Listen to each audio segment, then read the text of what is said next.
Good morning, I'm Rabbi Daniel, and welcome. Today, we're going to be in Exodus, and we're going to be in Exodus 18.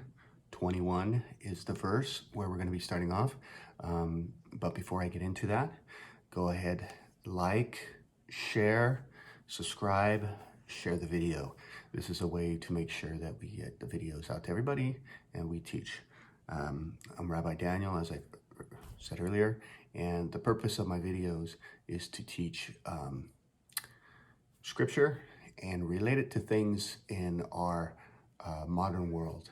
And so sometimes I'll have a lot of history, sometimes I'll have finance, sometimes I'll have lessons about business, sometimes I'll have lessons about politics, sometimes it could be exegetical in nature, which is very deep reading into the scripture itself and translation from the original source text. So it could be a multitude of things, and that's how we learn, that's how we grow. So the purpose of the video is to grow and to learn, and to get back to an understanding of what scripture actually says. Okay, so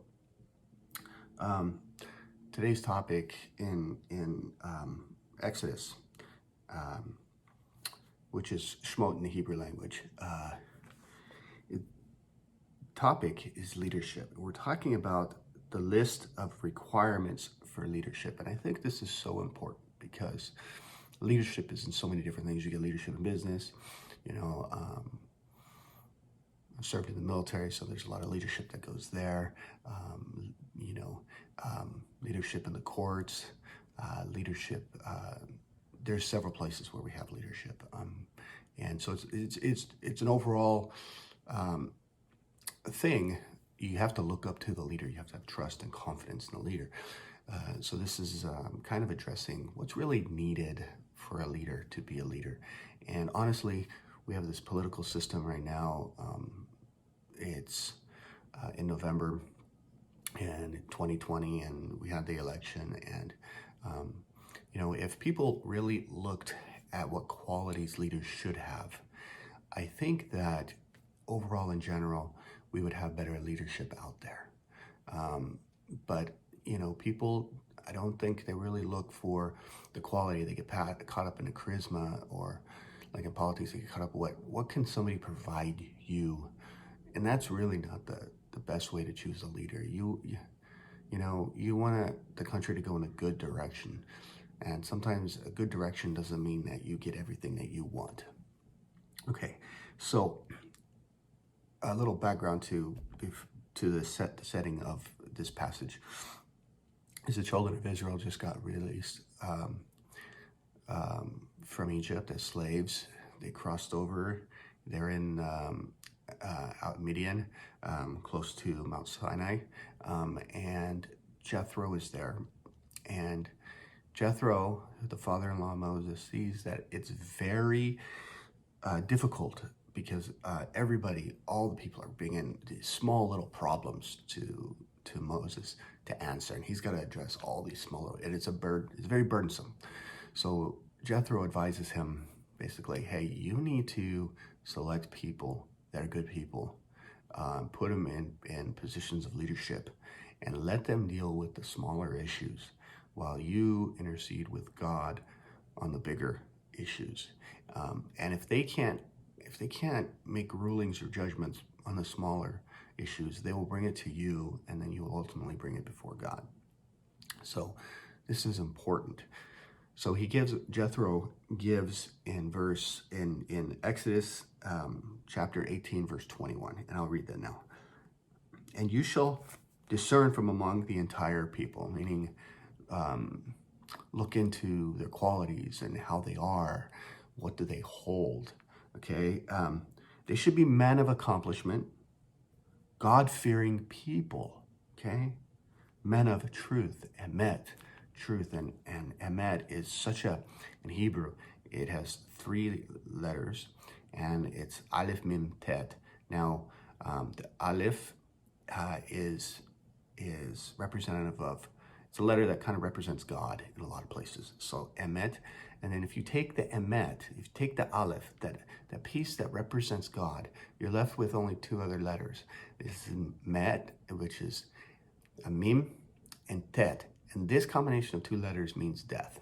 So if you don't have God in the truth, then all you have is death, because all you have is lies, and that's just horrible. Okay? So the people who despise money. Now, if I just read this in English and go, oh, well, yeah, all politicians love money. All politicians go after money. And it's not that money is evil. Money is not evil. Money is a tool. So in Hebrew, we go back to look at the Hebrew. It says soneh v'tza'ah. Soneh means hate, right? So that's properly translated. But it says v'tza'ah. Now v'tza'ah is greed. So here we see it's not money that's the issue or the problem. It's the love of money. And it's that greed that comes with the love of money. So it's and then of course when you have love of money, you have that greed basically, and that greed gets in, and then the politicians get corrupt, and that's what you have all over the world in all types of systems. You have corruption, and that's what people are tired of, because people know that as people have this love of money and they're pursuing money and they don't care for anybody else along the way, and they're just greedy, they're going to make and impose laws that are tyrannical and evil and wicked. And so you got to have people that don't love money. They despise money, but I don't like the translation so much. It's they despise greed, because money is not to be demonized. Money is only a tool. It's only a system that is in place to barter. It's a necessary. It's only a tool. That's like guns are so evil. Well, no, guns are not so evil. It's the person that uses the gun. A knife is not so evil.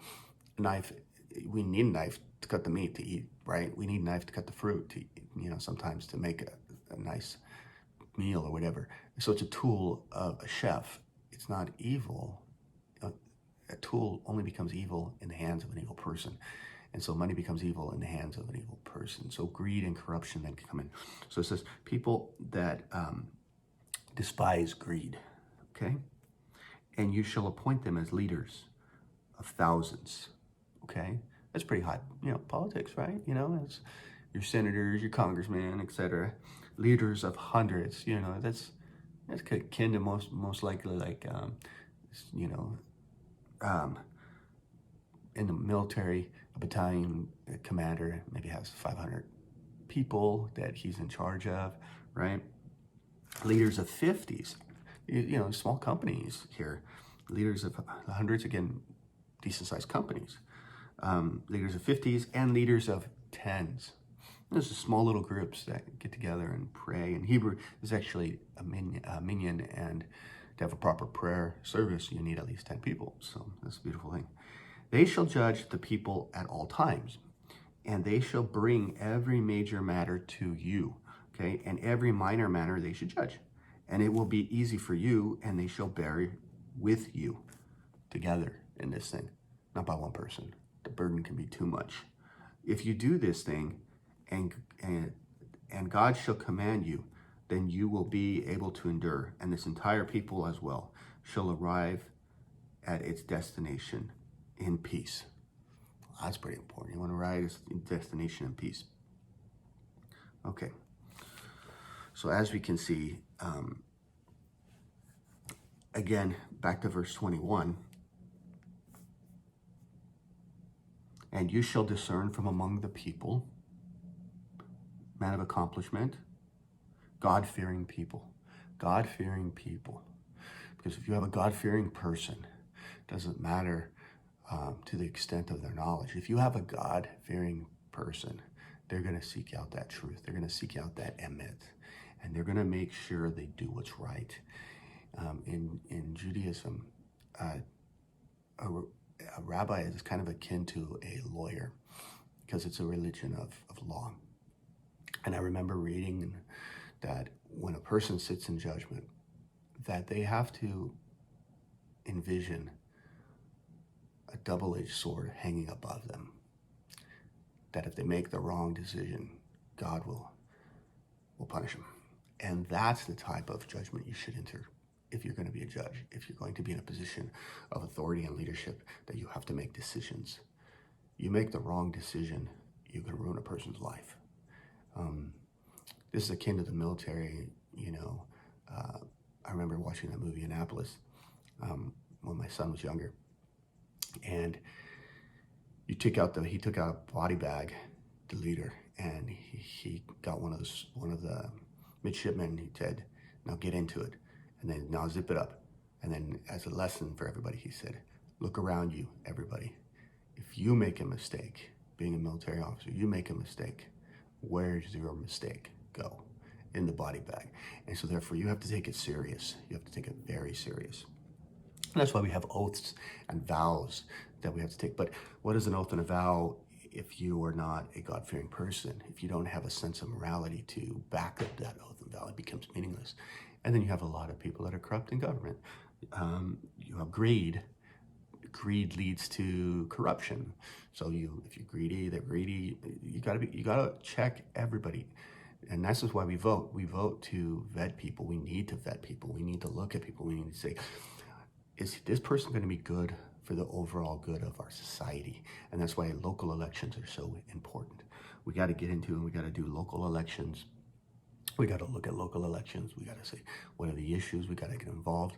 We got to read the propositions. We got to read. I mean, it sucks. It takes time, you know. We got to be willing to have the conversation with people. Otherwise, we're just going to have same old problems. We're going to have the status quo of people doing the wrong things. The only way to make a country great again is by going out there and doing these things, and doing them on a local level, and doing them on the county level, and doing them on the state level, and doing them on the federal level, and doing them consistently and constantly thinking about, okay, do they have morality? Where is their source of their morality? Is it something that they hold dear and close to them? Are they people of truth? Do they want the truth? Because remember, without that godliness aspect, the truth is death. I mean, it leads all types of ways.